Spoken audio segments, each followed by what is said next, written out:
For centuries, the galaxy believed humanity was gone. Their name was spoken only in whispers, like an old myth told around dim fires. Alien historians said humans had once been restless wanderers, spreading across stars, daring to challenge empires, far stronger than them. But then, silence. No ships, no colonies, no signals. Entire archives marked them as extinct. Species who once feared humanity began to laugh at the stories, calling them exaggerated tales from a violent past. In the halls of power, leaders told their young, "The humans burned out. They were too reckless. They are forgotten." Yet not all believed. Some remembered. The oldest races, the ones who had fought human fleets long ago, carried unease in their hearts. They never celebrated humanity's disappearance. To them, silence did not mean safety. It meant preparation. Far from the crowded star lanes, on the edge of forgotten space, strange things began to stir. A lonely alien patrol craft drifted past a dead system, scanning out of boredom. Its crew had done this route many times before. The planets were lifeless, the stars cold. But this time, the sensors lit up. Something ancient had powered on. At first, they thought it was an error. Systems that had been dark for 1,000 years were not supposed to come alive. Yet there. It was a faint energy spike followed by a transmission. Static filled the bridge. Then a broken signal in a language none of them had ever studied. Their translator struggled, then spat out fragments. Human origin confirmed. The crew froze. They sent the data back to their command, not realizing their discovery would spread panic across the galaxy. The Council of Empires gathered in emergency. Species that had not sat together in centuries were suddenly shoulder to shoulder. On massive screens, the transmission replayed again and again. Some delegates laughed nervously. It is a trick. Some rebel pirates using old codes. Others felt the chill crawl through their spines. "No," whispered an elder whose people once fought humans. "That voice is real." Debate turned to argument. Was it possible? Could humanity have survived? And if they had, why now? Why return after so long? The council chamber grew tense, fear slowly swallowing denial. The galaxy had known countless wars, but the memory of humans was different. They had been unpredictable. They had been relentless. They had been terrifying. While the council argued, strange reports began to arrive from border colonies. Merchant convoys swore they had seen unusual ships moving silently in the void. Their hulls were unfamiliar, but their shape, their angles, carried an echo of human design. Scouts tried to chase them, but every time the ships vanished, as if space itself bent to hide them. More reports followed. Outposts detecting faint English words in abandoned radio channels, miners finding relics with fresh markings that should have been thousands of years old. Whispers spread faster than official announcements. Fear became rumor. Rumor became legend, and legend became truth. Humanity was returning. But why had they vanished in the first place? No one could answer. Some said humans destroyed themselves in civil wars. Others claimed they had left the galaxy willingly, going beyond the stars to seek knowledge. A few, the most fearful, believed humanity had retreated only to rebuild in silence, waiting for the perfect moment to return stronger. The unknown was worse than any answer. One night, in a quiet sector of space, the unknown revealed itself. An alien listening post, small and unimportant, picked up something impossible. A massive shadow entered their range, far larger than any civilian vessel, its design alien yet hauntingly familiar. The post hailed it, demanded identification. The ship did not reply. Instead, it drifted closer, like a predator studying its prey. The alien crew felt their blood run cold as the scanners confirmed the truth. The ship's core signature matched only one record in galactic history. It was human. The crew scrambled, sending frantic alerts to the nearest fleet. As they watched, the ship turned slowly, revealing a faded symbol across its hull. An ancient Earth insignia, scarred yet unmistakable. The aliens could not move. It was as if the past had reached out and grabbed them by the throat. Then, without warning, the ship powered its engines and jumped away, vanishing into the dark. No attack, no message, just silence. But silence was louder than war. The council met again in panic. Now there was no denial. A real human vessel had been sighted. Questions filled the chamber. How strong were they? How many ships did they have? What did they want? The council leader tried to calm the room, but his voice trembled. "We must not assume war," he said. "Perhaps they seek peace." But none listened. In their hearts, every species remembered the same thing. Humans did not return weak. In a quiet corner of the chamber, an elder from the Varnak species closed his eyes. He had fought in the human wars long ago when he was young. He remembered their strange courage, their refusal to surrender even when surrounded. He remembered their ability to turn scraps into weapons that rivaled entire fleets. And he remembered the words a human captain had told him before disappearing into the void. "We don't die. We adapt. We return." Opening his eyes, the elder whispered to no one in particular. They promised this day would come. And now, it had. The galaxy held its breath because humanity was no longer forgotten. The Great Galactic Council stood at the heart of the galaxy, a colossal chamber carved into a world-sized station. Its towers reached into space like spears, and its chambers echoed with the voices of hundreds of species. Usually the council was a place of order, where disputes over trade, borders, or resources were settled with calm speeches and long debates. But today, order was gone. Fear filled every corner. The discovery of the human transmission had spread like fire through the empires, and now leaders of the galaxy's most powerful civilizations had gathered in haste. Inside the chamber, delegates shouted over each other. Translators struggled to keep up as dozens of languages clashed in anger and panic.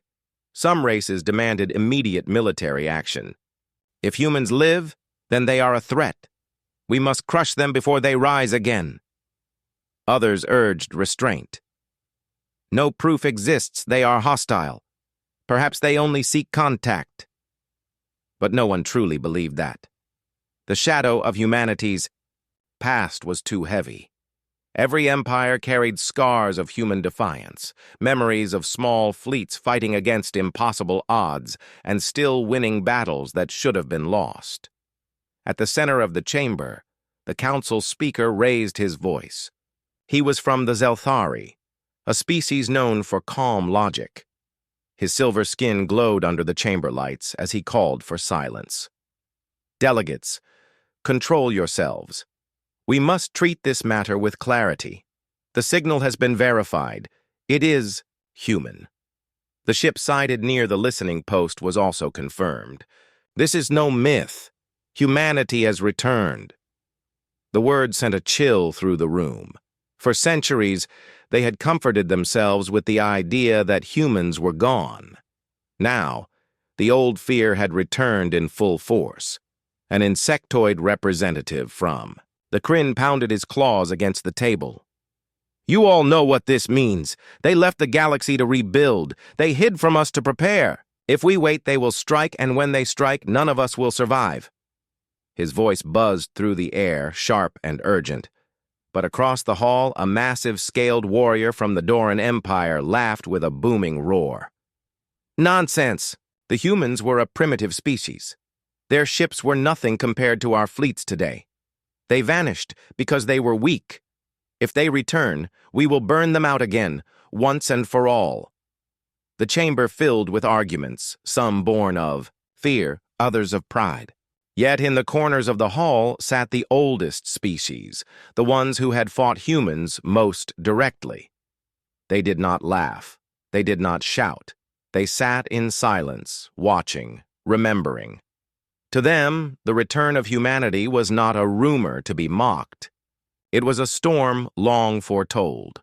One elder, a thin and pale being from the Vayari, finally spoke. His voice was quiet, but carried weight. You speak of weakness, yet you forget what made them dangerous. Not their weapons, not their numbers. It was their will. No matter how many we killed, more stood in their place. No matter how hopeless, they found a way to turn despair into fire. Do not underestimate them again.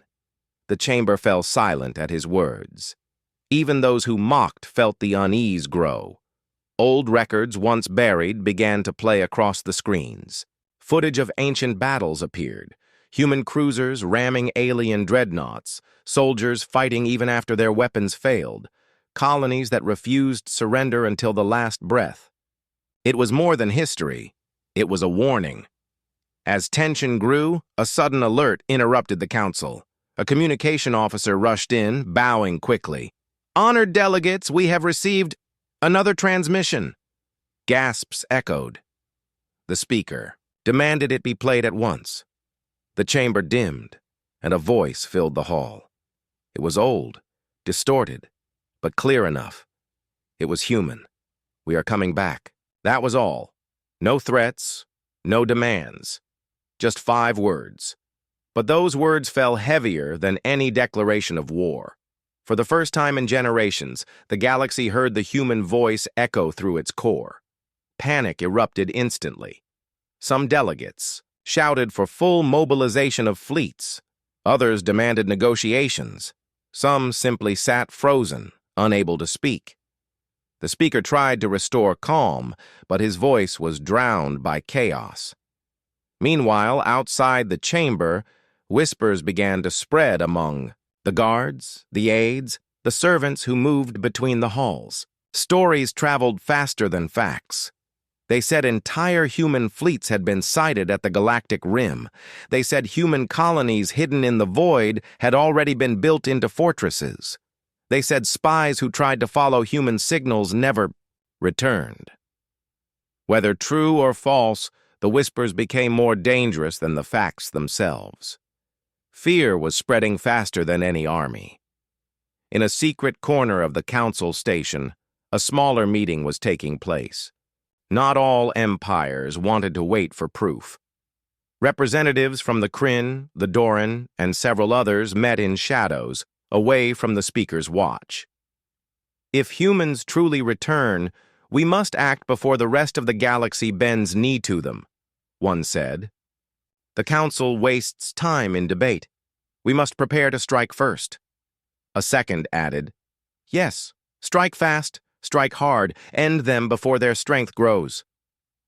But among them was one who hesitated. And if they are already stronger? If they come prepared for war, what then? The silence that followed was heavier than the question itself. Back in the grand chamber, the speaker addressed the hall once more. Delegates, we must not let fear control us. We will send envoys. We will open communication. If humans are hostile, we will defend ourselves together. If they are peaceful, then perhaps the galaxy can avoid war. But even he did not sound convinced. His eyes, calm and silver, betrayed the truth. He too feared the humans would not come as friends. That night, across the galaxy, fleets were quietly mobilized. Shipyards worked overtime. Colonies were told to prepare for the worst, and in the hearts of billions, an ancient dread stirred. The words replayed endlessly, "We are coming back." For the galaxy, those 5 words were enough to turn hope into dust, and peace into fear. But for humanity, those 5 words were only the beginning. The galaxy had not heard a human voice for centuries, yet now the words echoed across every hall of power. We are coming back. No threats followed, no explanations, but the meaning was clear. Silence was no longer safety. In every empire, in every fleet command, the words were replayed, studied, feared. For the younger species, it was only a phrase from a forgotten race. But for the elders who remembered, it was enough to chill the blood. They knew humans never spoke without action. If they said they were coming, then they were already here. In the council chamber, arguments burned hotter than ever. Many demanded more proof. The Kryn called for fleets to sweep the outer sectors. The Doran Empire promised to send warships to intercept any trace of human movement. Yet others advised caution. "Why show fear?" one delegate hissed. "Perhaps this is nothing more than an old automated system, a ghost signal from the past." But their words held little weight. The recent sighting of the human vessel near the listening post still haunted everyone. That ship was no ghost. It had moved, responded, and disappeared as if mocking pursuit. The speaker ordered intelligence networks to track the origin of the broadcast. Hundreds of probes launched across space, following faint trails of energy, but each probe returned with nothing. The humans were careful. It was as though they knew exactly how the council searched, and they danced just beyond the reach of detection. Frustration grew, and with it, fear. Then came the next blow. Across the border systems, small colonies began reporting strange encounters. Merchant convoys swore they had been hailed by unknown vessels speaking broken galactic tongue. Outpost. Commanders claimed to hear faint English whispers on abandoned radio frequencies. Even soldiers, hardened by war, admitted they felt watched, as if invisible eyes tracked their every move. Each report was dismissed by skeptics, yet the number of sightings grew too large to ignore. Something was moving, and it was moving with intent. One report stunned the council more than all others. A mining convoy in the far reaches of unclaimed space had been approached by a vessel. The miners described its design as sharp, angular, with dark plating that reflected no light. It bore scars of old battles, yet it moved with grace. At first, they thought it was an old derelict, until it activated its comms. A voice came through, clear and deliberate. "Do not fear. We are human." The convoy froze in terror. The miners begged for identification, for proof. The voice did not argue. Instead, it spoke again, calm but heavy with authority. "Tell your council this. We return not as ghosts, not as myths. We return as we always were, alive." Then the channel went silent, and the ship vanished into hyperspace before anyone could react. When the message reached the council, chaos erupted. This was no recording, no automated relic. This was a living voice, speaking directly to the galaxy, after centuries of silence. The council speaker tried to bring order, but the chamber shook with fear and anger. Some shouted for immediate war, others demanded desperate attempts at diplomacy. The truth was undeniable now.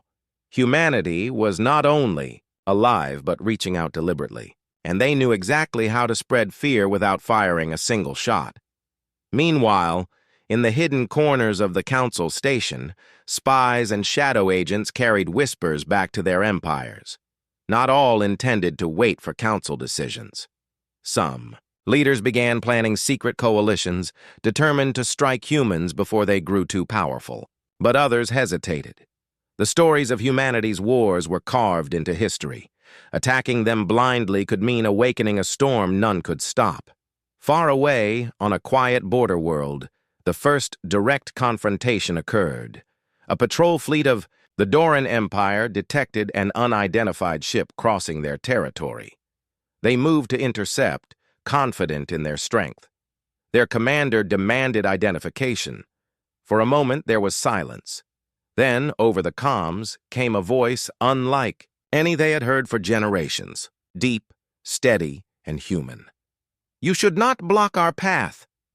The alien commander scoffed, ordering his ships to fire warning shots. Energy bolts lit up the void, but when they struck the human vessel, nothing happened. The blasts scattered like dust against an invisible shield. Gasps filled the alien comms as scanners reported the impossible. The ship had taken no damage at all. The human voice spoke again, calm and almost mocking. Your weapons are outdated. Stand down. The Doran commander hesitated. Pride urged him to fight, yet fear clawed at his chest. He ordered a full barrage. Dozens of warships fired together, unleashing their might. The result was the same. The human vessel floated untouched, as if time itself refused to harm it. Then, with terrifying precision, the human ship fired a single pulse of energy. Every Doran warship went dark in an instant. Systems offline, weapons dead, engines powerless. The crew sat helpless in the void. Not one ship was destroyed, not one life taken, but the message was clear. Humanity could disable entire fleets with a flick of the wrist. The encounter spread through the galaxy like wildfire. No rumor now, this was fact. The humans had returned with technology beyond comprehension. Empires that once boasted of their strength now spoke in hushed tones. Some tried to convince themselves the humans sought peace, pointing out that no lives were lost. Others whispered the truth they feared. The humans no longer needed to kill to win. Back in the council, the speaker faced an impossible task. Delegates demanded answers, but he had none. "We do not know their numbers, their bases, or their intent," he admitted. "But they have made contact. They are watching us. And they have shown restraint." His voice carried a warning hidden beneath. Restraint today did not mean mercy tomorrow. The Vayari elder rose once again. His frail frame trembled, yet his voice cut through the chamber. "You all argue of fleets and weapons, but you forget the heart of the matter. Humans do not return to ask permission. They return because it is their nature to return. The question is not if they are strong. The question is, what do they want?" The chamber grew quiet at his words. For the first time, the delegates stopped, shouting. Each species thought the same unspoken thought. If humanity truly desired war, the galaxy might already be lost. If they desired peace, then peace would be on their terms alone. Either way, the galaxy's age of comfort had ended. Across the stars, more whispers spread, more voices in English carried through old frequencies. Each one carried the same promise. Humanity had returned, and the galaxy could do nothing but wait. The galaxy had grown restless. Whispers of human ships drifted through every star lane, every station, every outpost. Merchants spoke of shadows following them in deep space. Miners told stories of voices in English heard across dead frequencies. Soldiers who once laughed at the idea of humanity's return now whispered in fear. But nothing compared to what was about to happen. The first true confrontation was coming, and it would shake every empire to its core. In the sector known as Valari Reach, a fleet of alien warships patrolled the border. The Valari Reach was considered safe, a passage controlled by the Council's most trusted forces. But on this night, their long-range sensors detected something strange. A single vessel drifted across the edge of their territory. Its energy signature was faint, almost old, as if the ship had been wandering for centuries. The commander of the fleet frowned. "Bring it on screen." When the image appeared, silence filled the bridge. The ship did not match any known design. In the galactic database, its hull was scarred and weathered, its lines sharp and purposeful. But across its side was a symbol that no one in the room wanted to believe. It was faded, broken, but still visible. An old insignia of Earth. The commander ordered immediate interception. Warships moved quickly, surrounding the lone vessel. Dozens of cruisers positioned themselves to block every escape route. On open comms, the alien commander gave the standard warning. "Unidentified vessel, you are trespassing in controlled space. State your origin and purpose, or you will be fired upon." For a long moment there was no reply. The strange ship floated silently, its scarred hull reflecting the starlight. Then, at last, a voice answered. Calm, steady, unmistakably human. Try. The single word echoed across every comm channel, sending shivers through the alien crews. The commander scowled, forcing himself to appear strong. All ships prepare to fire. Beams of energy and torpedoes shot through the void, slamming against the human vessel. Explosions lit up the black sky, sparks scattered like fire across the stars. When the light faded, every alien expected to see wreckage. Instead, the human ship drifted forward unharmed. Not a single scratch marked its surface. Panic rippled through the alien fleet. "Impossible!" their engineers shouted. "Our weapons are ineffective!" The human voice returned, calm as ever. "Your weapons are outdated." The words carried no anger, no excitement, only certainty. The alien commander tried again, ordering another barrage. Wave after wave of firepower hammered the ship. Each time, the same result. Nothing. It was as if the vessel existed in another reality where their weapons had no meaning. Then, with terrifying precision, the human ship answered. A single pulse of blue light erupted from its hull. Not an explosion, not a weapon of destruction, just a pulse, and in an instant, every alien warship in the fleet went dark. Power systems failed, weapons shut down, engines flickered into silence. Entire crews sat in the void, staring at their dead consoles. They had been disabled with one effortless strike. The human voice spoke once more, quiet but sharp as a blade. "We did not come to destroy, but do not test us again." Then the ship turned slowly, its engines glowing with deep, unknown energy.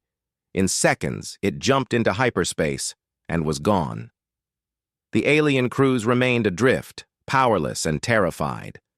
They had faced a ghost from history, and the ghost had proven stronger than ever. News of the encounter spread faster than light itself.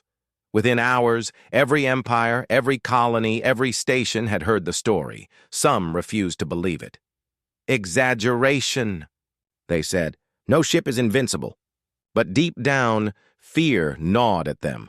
The descriptions were too clear, the details too sharp to be rumor, and the voice. Everyone agreed it was human. The Council of Empires gathered once again, their chamber drowning in noise. Delegates shouted, argued, pleaded. Some demanded that all fleets be combined immediately to prepare for war. Others insisted on diplomacy, terrified of provoking humans into greater violence. The speaker tried to hold control, but the chamber was on the edge of collapse. Finally, the elder of the Valari rose once more. His voice was thin but carried the weight of memory. "Do you not see? This was not their full strength. This was only one ship. One. If a single vessel can humiliate an entire fleet, what do you think awaits us when the rest appear?" The chamber fell silent at his words. None wanted to answer because every mind carried the same thought. If one ship could not be harmed, what hope would they have against many? Meanwhile, in the shadows of power, plans began to form. The Kryn pushed their spies harder, sending them into the farthest reaches of space to search for human bases. The Doran secretly gathered fleets, preparing for a preemptive strike. Smaller empires panicked, begging for protection, even considering surrender to humans before the war had begun. Fear fractured the galaxy faster than any weapon could. But humanity was not finished. Hours after the Valari Reach incident, another signal spread across the stars. This time, there was no distortion, no broken static. It was clear and deliberate. The human message said only this: "Your fleets are weak. Your time of dominance is over. Accept our return or be swept aside." The words burned through the council like fire. The speaker shouted for calm, insisting the council must attempt peace. But few listened. The balance of power had been shattered, and everyone knew it. Humanity was not a myth. Humanity was not extinct. Humanity had returned, and if a single ship could not be destroyed, then perhaps the galaxy itself would soon kneel. Fear spread like a plague. Across the galaxy, from the smallest mining colony to the most powerful throne world, the story of the human ship in Valari Reach echoed in every ear. Whole fleets disabled in seconds, weapons useless, commanders humiliated, and all of it done by a single vessel. Traders whispered about it over drinks in shadowy stations. Soldiers told it in hushed tones as if speaking too loud might summon the humans themselves. Even children on distant colonies repeated the words, "Your weapons are outdated," like a nightmare made real. Humanity had spoken, and the galaxy had listened. In the council chamber, the situation grew worse by the hour. Reports flooded in of sightings near border systems, strange silhouettes moving silently through the void, fleets appearing on sensors for seconds before vanishing, whispers of human voices carried on dead frequencies. Nothing concrete. Nothing that could be proven, yet enough to shake the confidence of even the proudest empires. The council speaker begged the delegates to remain calm, but his words carried little strength now. Each empire remembered the image of that one ship, untouched by fire, and none could ignore the dread gnawing inside. The Kryn Empire pushed hardest for action. Their insectoid ambassador slammed his claws against the table as he shouted, "Do! You not see? The longer we wait, the stronger they grow. Humanity is testing us. They want to see our fear. We must strike now, together, before it is too late." But not all agreed. A representative of the Seraph Alliance shook her head slowly. "Strike? Against what? Against one ship we cannot harm? Against fleets we cannot even find? You do not understand. They are already beyond us." Her words carried the sting of truth. No one wanted to admit it, but deep down, every leader felt the same. Humanity had left as one thing, but they had returned as something far greater. Across the galaxy, ordinary citizens felt the fear most of all. On rim colonies, people looked at the sky at night and wondered if humans were watching. On trade stations, merchants hid old human relics they once sold as curiosities, now afraid of what it meant to own them. On military worlds, recruits trained. Harder, but whispers spread that no training would ever be enough. It was not just the return of a species, it was the return of a legend, and legends were harder to fight than armies. The old races, those who had once fought humanity directly, felt the weight of memory heavier than anyone else. Veterans spoke of battles where humans turned scraps into weapons, where they fought even when hopeless. "We killed thousands," one ancient Valari general admitted. "But they never broke. Never." Those stories, once dismissed as exaggeration, were now retold as warnings. The galaxy remembered. Humanity's defiance was not history. It was present. Then came the moment that shattered denial completely. In a star system on the edge of Council space, an entire armada of the Doran Empire vanished. No distress call, no wreckage, only silence. At first, officials claimed it was a navigation error or a hidden enemy, but then survivors returned. Small escape pods drifting through space. Their crews were half mad with terror. They spoke of human warships appearing out of nowhere, thousands of them, filling the sky like a storm. The Doran fleet had opened fire, but their weapons failed. The humans had answered with restraint, disabling every ship with blinding pulses of light. Then, instead of finishing the fleet, the humans broadcast a single message. "We return not as prey, but as equals. Accept or resist." The survivors had been left alive deliberately to spread the story, and spread it they did. Panic overtook the council chamber when the report reached them. Delegates shouted, some demanding surrender, others demanding immediate war. The speaker tried to keep control, but his voice was drowned by chaos. Finally, the elder of the Valari spoke again, his voice carrying over the madness. "Do you not understand?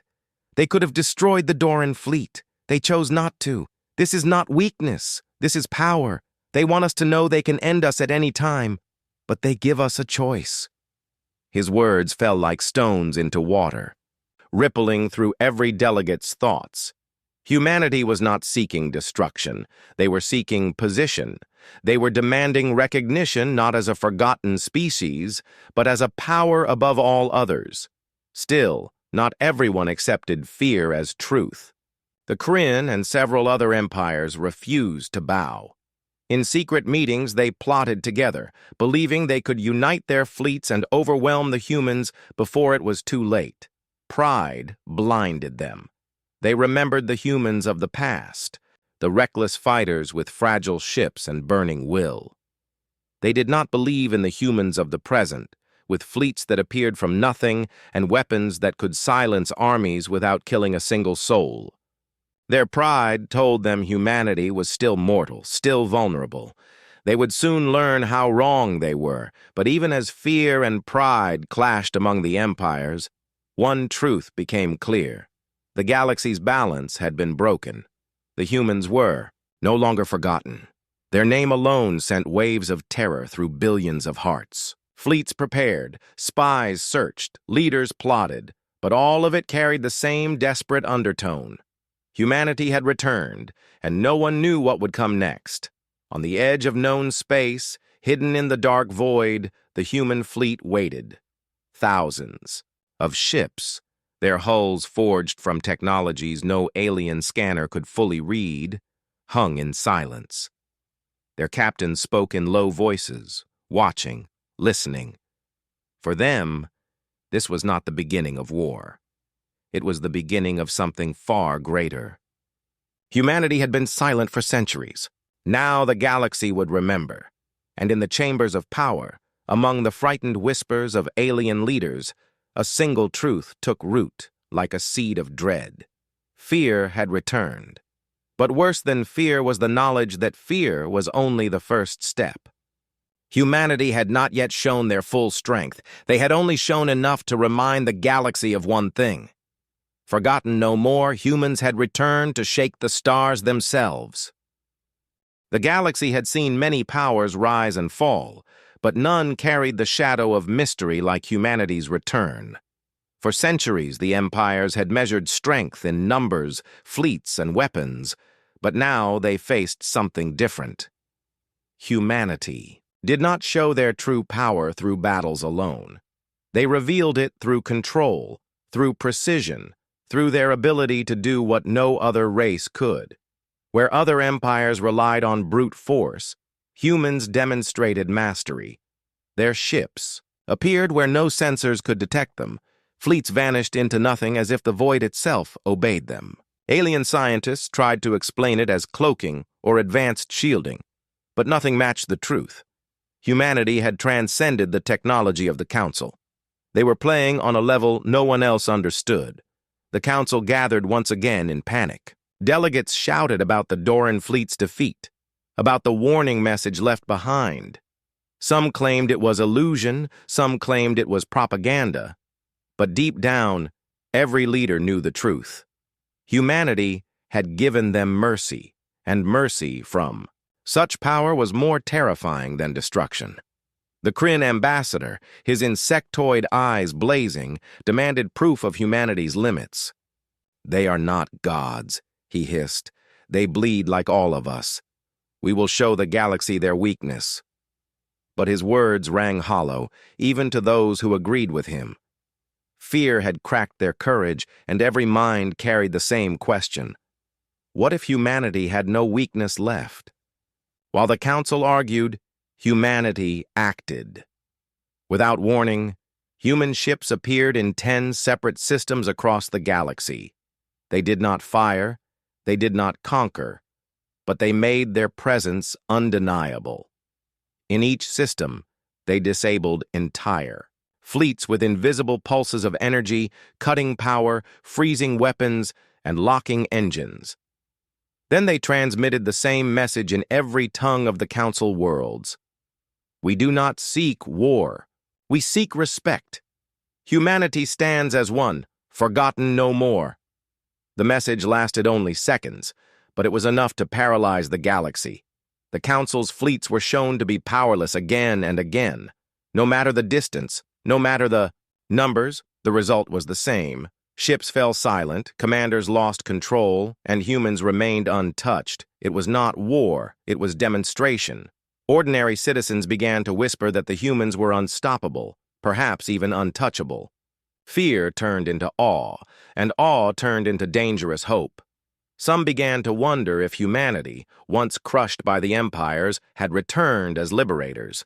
In colonies ruled by harsh alien overlords, slaves whispered the name human as if it were salvation. The old balance of power cracked further, not just from fear but from belief. For centuries, the empires had controlled with dominance.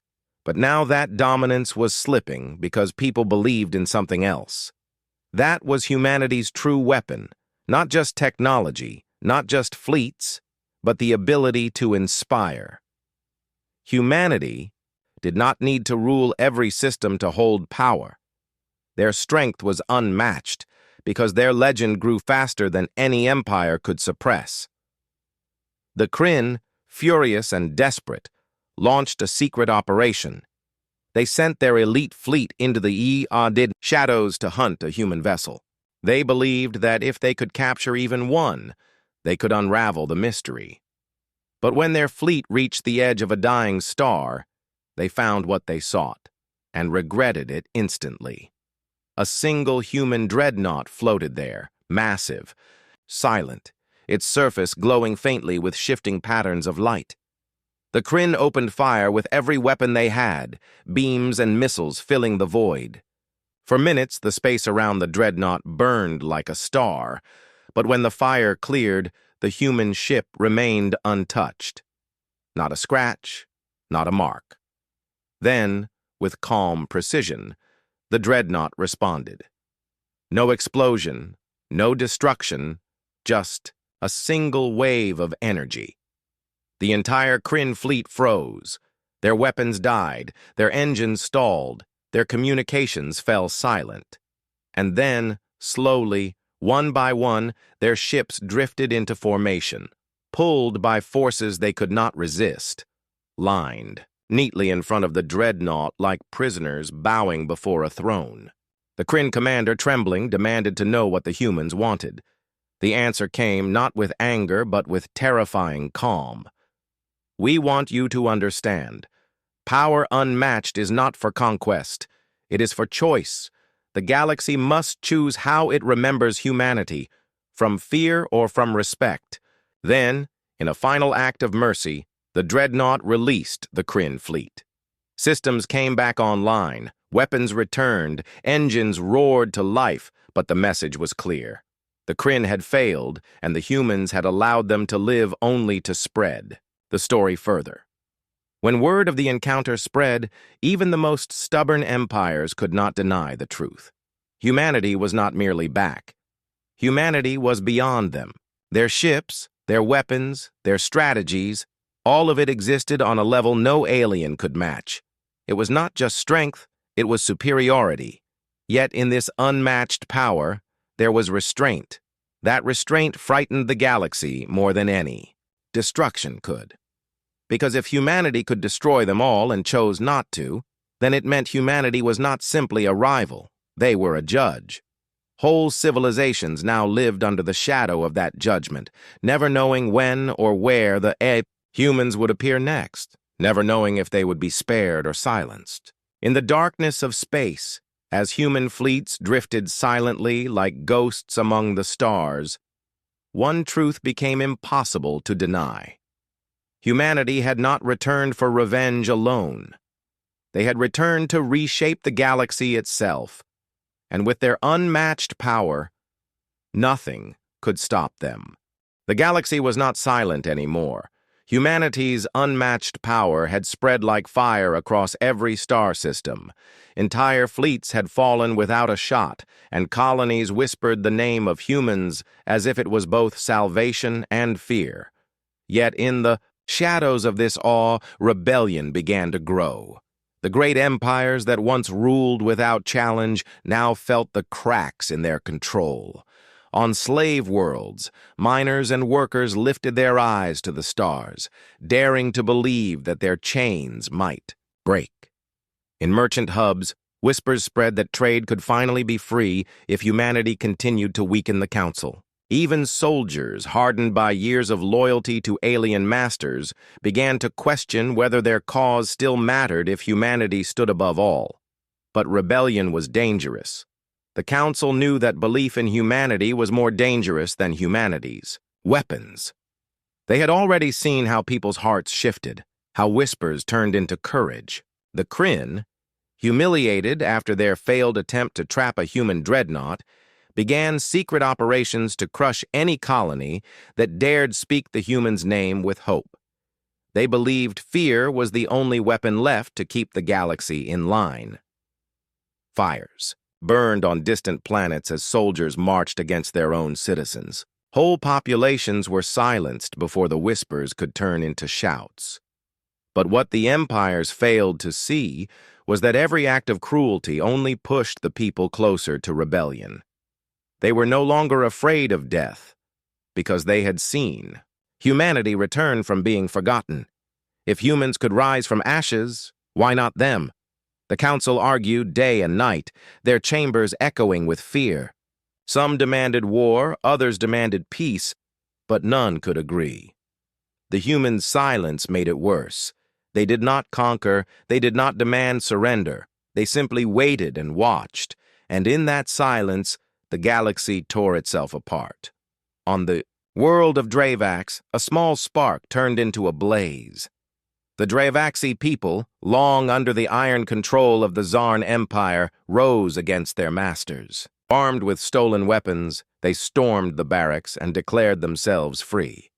Normally, the Zarn would have crushed such a revolt within hours, but this time something was different.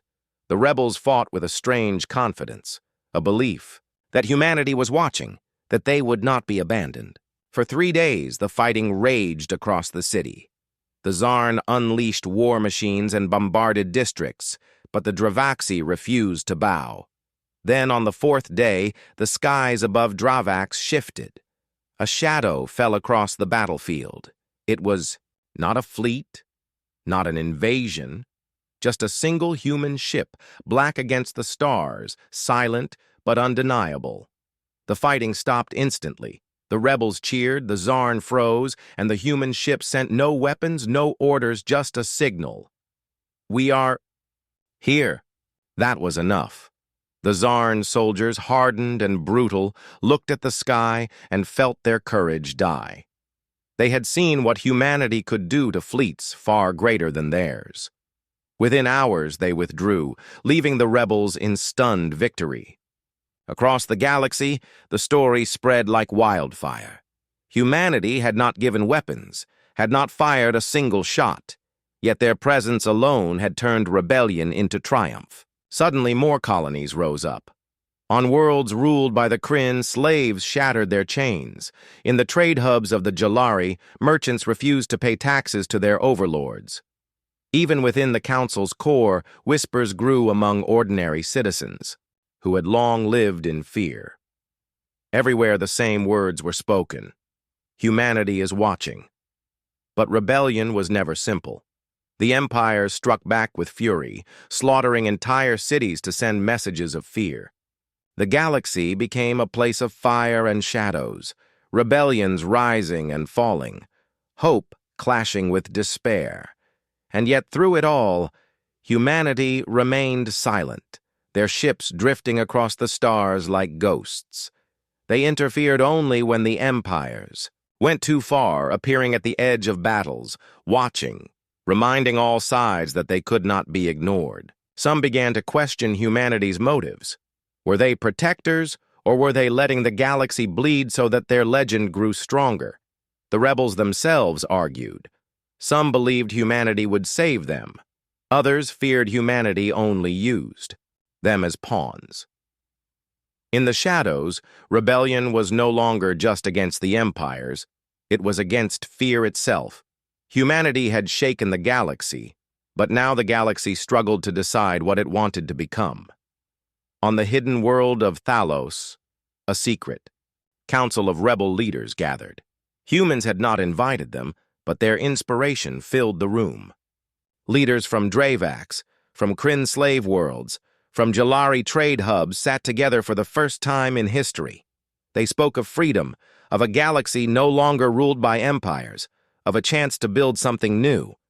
But they also spoke of fear, that, if humanity ever chose conquest, no one could stop them. Still, the rebellion grew. Armies once loyal to the Council began to break apart, with soldiers defecting, choosing instead to fight under the banner of freedom.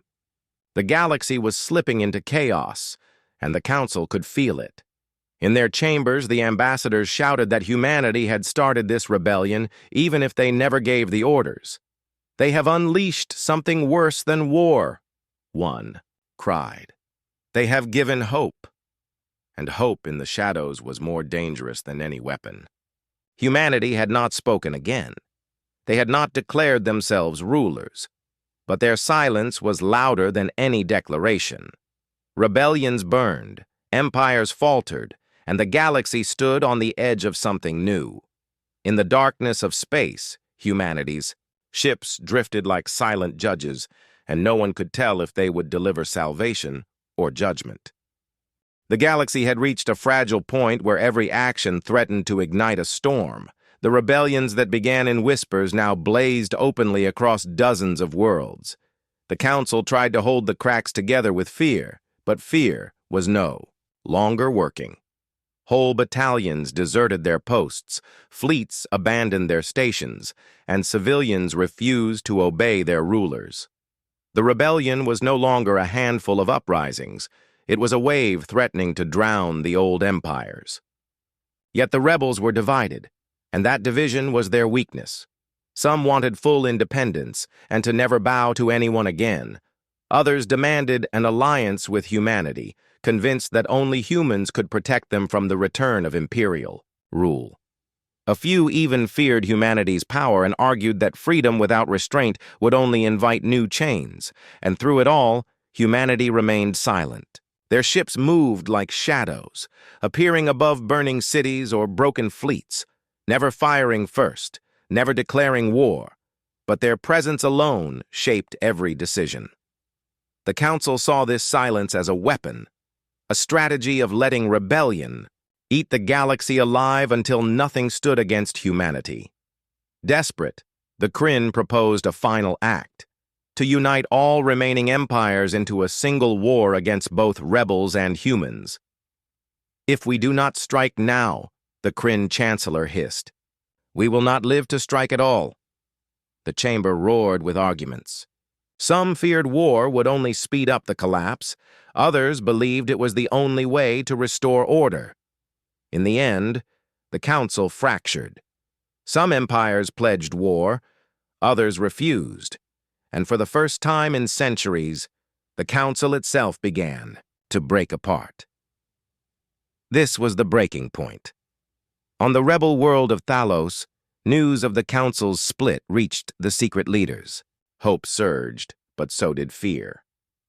"This is our chance," declared Kale Dravax, leader of the first rebellion. "If the Council collapses, we will be free." But another leader, the merchant Jalari Sira, shook her head. "If the Council falls, something else must rise, or the galaxy will burn in chaos. Humanity waits for us to tear ourselves apart, and then they will rule without ever firing a shot." The room fell into silence, for no one could deny the truth of her words. Across the galaxy, battles grew more violent. The Zarn Empire, desperate to prove strength, unleashed weapons of mass destruction on 3 rebellious cities, turning millions to ash in a single night. The screams of survivors echoed across the stars, and the images spread faster than the fire itself. Instead of silencing the rebels, it sparked fury. Soldiers who once served the Zarn turned their guns on their own masters, shouting that the empire no longer deserved to exist. The galaxy shook as rebellion turned into vengeance. On the frontiers, rebel fleets gathered. They were smaller than the imperial armadas, but they had something the empires had lost: unity born of desperation and belief. Their ships carried the scars of past battles, but their crews were willing to die if it meant their children would live free. And as these fleets gathered, humanity appeared once more. A single, massive dreadnought emerged in the void between stars, its black hull reflecting no light, its presence swallowing the courage of anyone who looked upon it. No weapons fired, but its silence spoke louder than destruction. The rebel fleets looked at the dreadnought and felt unspoken support. The Imperial fleets looked at it and felt the weight of judgment. For 3 days, both sides waited, staring into the void, neither willing to fire the first shot. On the 4th day, the Zarn did what many had feared. They opened fire. Their missiles streaked across space toward the rebel fleet. The humans did not move. The rebels braced for death, but then something happened. The missiles never reached their target. One by one, they detonated in the void, as if crushed by an unseen hand. A ripple spread across space, silent and unstoppable. The human dreadnought had spoken, not with words, not with declarations, but with action. The message was clear. The galaxy would not return to old chains. Panic spread through the Zarn fleet. Some tried to retreat, others continued to fire, but nothing touched the rebels. Every shot, every missile, every beam collapsed in silence before it reached its target. The rebels saw it as a miracle. The Zarn saw it as doom. Entire fleets abandoned the council that day, swearing never to fight under its banner again. Yet even in victory, fear spread among the rebels. If humanity could unmake entire fleets without a word, what chance did they have if the humans ever chose to turn against them? Hope and dread tangled together like twin blades, cutting friend and foe alike. On Thalos, the rebel leaders met again. Some shouted for full alliance with humanity, others demanded independence. The argument turned, bitter, voices rising to anger. "Do you not see?" Kale shouted. "Humanity saved us again! Without them, we would be ash! We must join them, not resist them!" But Syrah's voice was steady, sharp like glass. "Saved us, or reminded us who controls our fate? If we bow now, we trade one master for another. Humanity is not silent out of kindness. They are silent because they know silence is power." The room split, half agreeing with Kale, half with Syrah. For the first time, the rebels themselves teetered on the edge of collapse.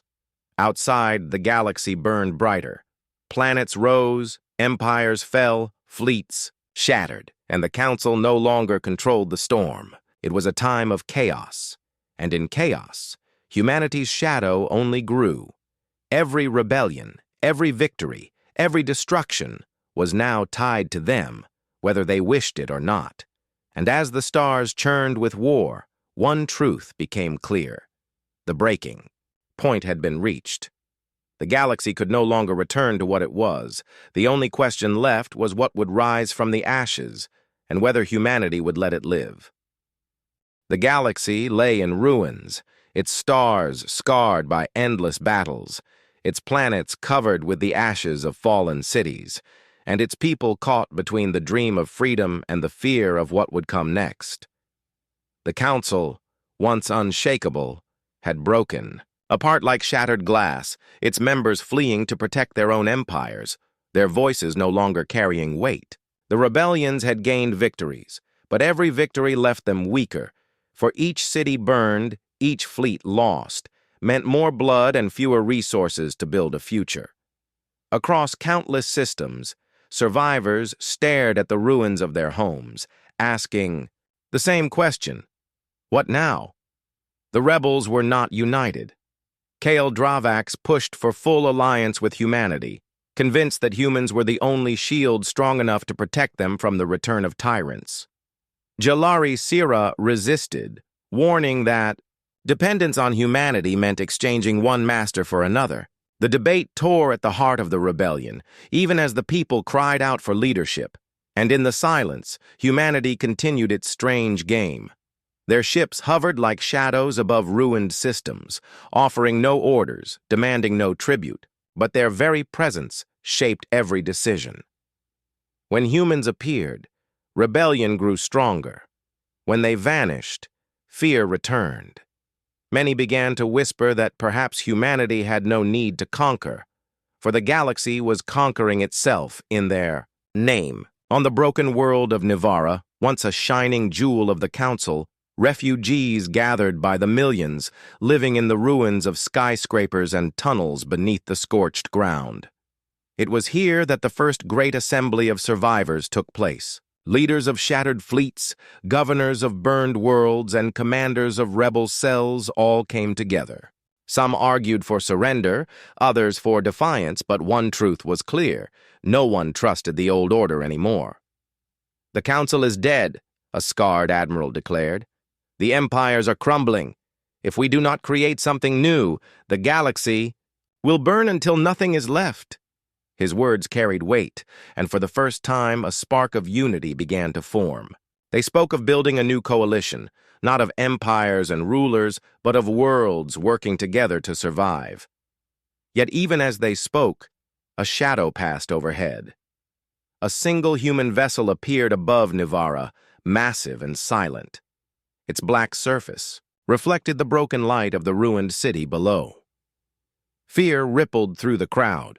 Some fell to their knees, believing humanity had come to claim them. Others clenched their fists, certain the humans were there to remind them of who truly held power. But the ship did nothing. It hovered in silence for hours, then vanished without a word. The message was clear: humanity was watching. That night, Jalari Sira stood before the assembly. Her voice was weary but sharp. "Do you see? Even in our ashes, humanity decides how we breathe. They do not speak, yet we obey. They do not rule, yet we shape our lives around them. This is not freedom. This is another kind of chain." Some shouted back, calling her a coward, claiming that without humanity, they would have already been slaughtered by the Council. Kale rose, his voice burning with conviction.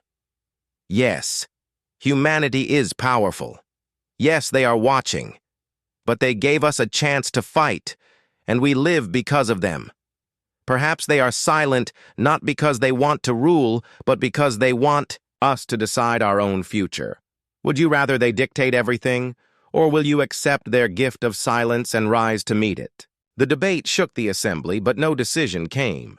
The galaxy was too fractured, its wounds too fresh. Still, the idea of a new order began to spread, carried by whispers and hope. On other worlds, survivors began to form councils of their own, small groups to govern fairly instead of with tyranny. They spoke of uniting someday, though fear of humanity lingered in every word. Meanwhile, the remnants of the council grew desperate. The Zarn and Kryn empires, though battered, still held fleets, and they were not ready to surrender. They struck back at the weakest rebel strongholds, slaughtering thousands, trying to prove that the Council still had teeth. Yet their brutality only drove more soldiers to desert, more planets to revolt. Every attack birthed more resistance. Still, one danger grew. If the Council remnants united with enough force, they could strike a fatal blow to the scattered rebels. Humanity seemed to sense this. In the outer rim, their ships appeared once again. They did not fight, but wherever they went, Council fleets hesitated, afraid to engage while human shadows loomed. It was as if humanity was guiding the war without ever firing a shot. This strange balance could not last forever. On Thalos, Kyle and Sira met in private. The two leaders stood on a balcony overlooking a city still scarred by war, fires glowing faintly in the distance. "The galaxy is at the edge," Kale said quietly. "If we do not rise now, the Council will crush us, and humanity will let it happen." Sira shook her head. "You still believe they are our saviors, but I see something else. They wait because they know. When we are weak enough, when the galaxy is tired enough, No one will resist them. They will not conquer by force. They will conquer by silence. Kale turned, anger flashing in his eyes. Then what do you propose? Resist them? Attack them? We would be dust before we fired a single shot. I propose, Sira whispered, that we build strength in secret, that we unite the survivors not under humanity's shadow, but in spite of it. We cannot stop them now, but one day we might. Need to. If we only lean on them, we will forget how to stand. Kyle said nothing. He looked at the stars, at the scars of battles past, at the silent human ships drifting like ghosts in the void. He knew she might be right, and that truth haunted him. Across the galaxy, the ashes of the old order were giving rise to something new. Small sparks of hope glimmered in the darkness, rebels finding unity, survivors finding courage, and leaders daring to dream of a different future. But hope was fragile, and the shadow of humanity hung over every spark. The galaxy was awakening, but no one yet knew whether that awakening would lead to freedom or to a silent new master waiting in the dark. The galaxy waited in silence, a silence heavy with fear and expectation, as if every star itself was holding its breath. The ashes of war still floated through space, the ruins of the Council still burned across planets, and the people who survived stood at a crossroads. They had fought, they had bled, and they had broken the chains of their masters, but now they looked upward, not to their own leaders, but to the dark and silent ships of humanity. For months, humanity had played its quiet game, watching, waiting, guiding without a word. Their presence was both shield and shadow, keeping the Council remnants at bay but also binding the survivors in unseen chains. No one knew their plan. Were they guardians, waiting for the galaxy to rise on its own, or were they predators, waiting for the moment to claim it all? On Nivara, the new assembly of survivors gathered again, larger than before. Delegates from over 100 systems arrived, scarred soldiers, weary governors, rebel commanders, and common voices chosen by the people. For the first time, the galaxy spoke as one body, and the question before them was simple, yet impossible. What do we do about humanity? Some argued that humans were gods in mortal flesh, too powerful to resist, too mysterious to deny. They believed submission was the only path to survival. Others, like Jalari Sira, argued that trust in humanity meant giving away everything they had fought for. "We did not crawl out of the ashes to kneel again," she cried before the assembly. "If we surrender our future to their silence, then we are no better than the slaves of the Council." Kale Dravax stood after her, his voice calm but sharp. "Without them, we would not be here. Without their shadows above our skies, the Council would have slaughtered us all. They gave us a chance, and now we must decide what to do with it. Not in fear, not in suspicion, but in strength." The debate raged for days. Every argument, every fear, every hope circled back to the same truth. Humanity's silence was the greatest weapon of all. It left the galaxy uncertain. It forced them to define themselves. It kept them guessing. But while they argued, humanity made its move. Without warning, a message appeared, not on a single world, but across every system, broadcast in every language of the galaxy. The voice was human, calm, steady, unshaken. "You stand at the edge of your future," the message began. "The Council is broken. The chains are gone. We have given you space to rise.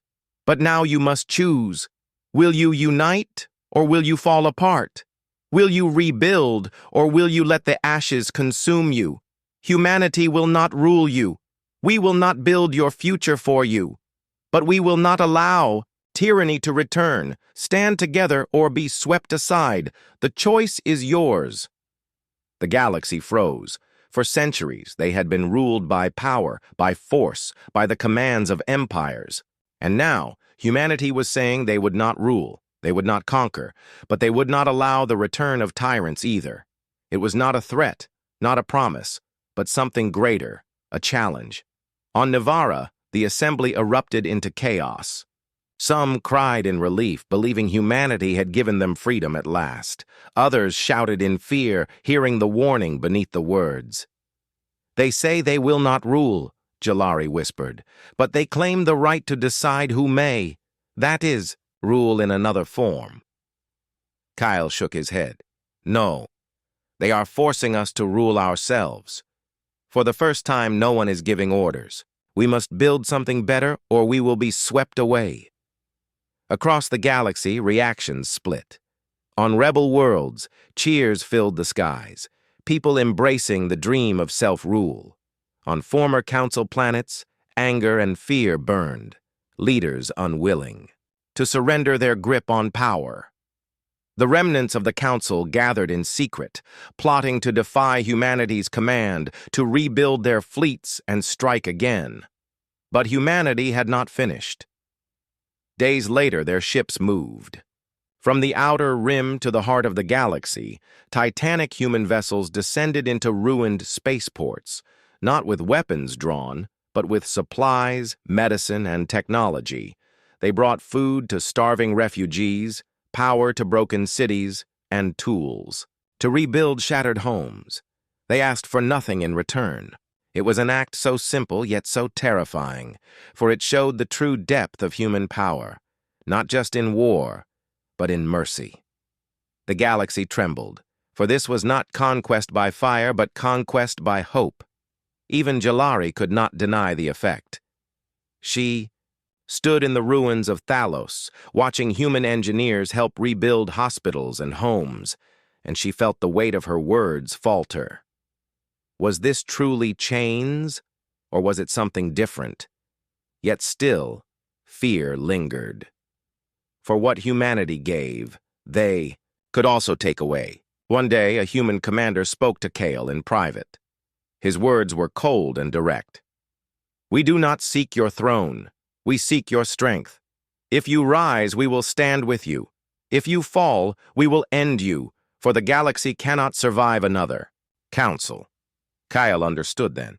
The choice was real, but it came with a price. The galaxy could be free, but only if it proved worthy of freedom. And so the great work began. On Nivara, the Assembly declared the birth of a new coalition, not an empire, but a union of free worlds. They swore to protect each other, to prevent tyranny from ever rising again, to share power rather than hoard it. It was fragile, it was uncertain, but it was a start. Humanity did not attend, did not demand a place, but their ships hovered in the skies above, silent witnesses to history. The galaxy looked upward and wondered, were they guardians, judges, or something more? In time, perhaps, the answer would come. For now, the choice was made. The ashes were behind them. The awakening had begun, and humanity's silence had given birth to something the galaxy had never known before, a future that belonged to them. And as the stars burned quietly, in the endless dark, one truth remained: the galaxy would never be the same again.